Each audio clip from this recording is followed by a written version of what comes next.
हमारा बच्चा की चलावता रहा। बुढ़ने का पैसा कोई नहीं देगा, तो जाने तेरे को पैसा मिलेगा। अच्छा अब है एगो मुस्मात भाई दिया बुढ़िया एकरे के बेच के पिया एकरे पेंशन मिला था। इसका भी सारा पेंशन उठा के पाइप पिलाएंगे।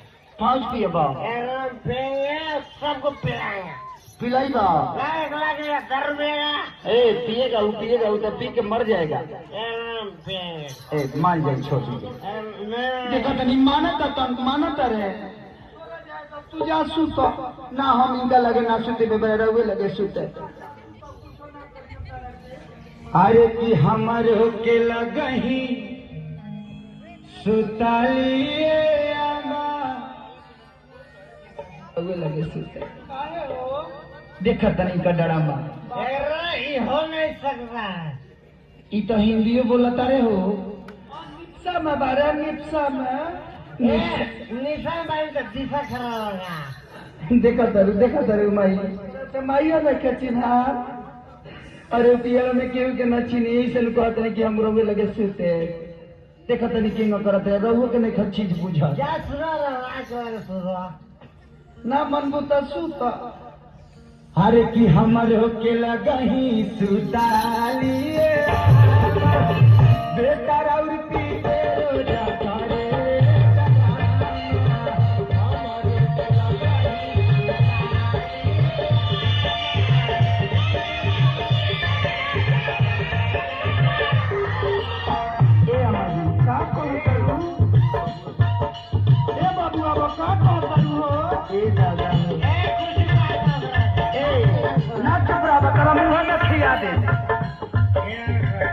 हमारो के लगही सुतालिए हमारो के लगही सुतालिए बेटा राउर पी के रोजा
अच्छा कदे अम्मा जी आधी आधी रतिया के भट्टी पर से आवे दीदी के रानी हमारा के जगावे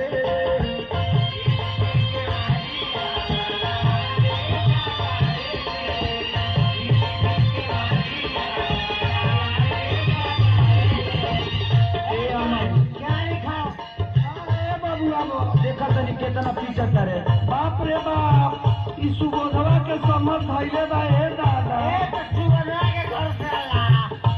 ना मन बात चुप रहा कि ना हो आपन पिएला कौन बिहान हमें 10 दिन से कह के तार उपाय करवा का कही आधी आधी रतिया के भट्टी पर से आवे दीदी के बाड़ी हमारा के जगावे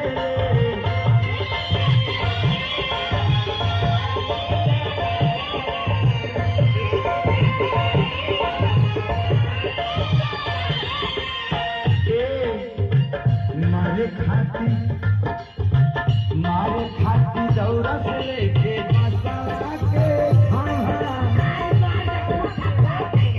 हरबा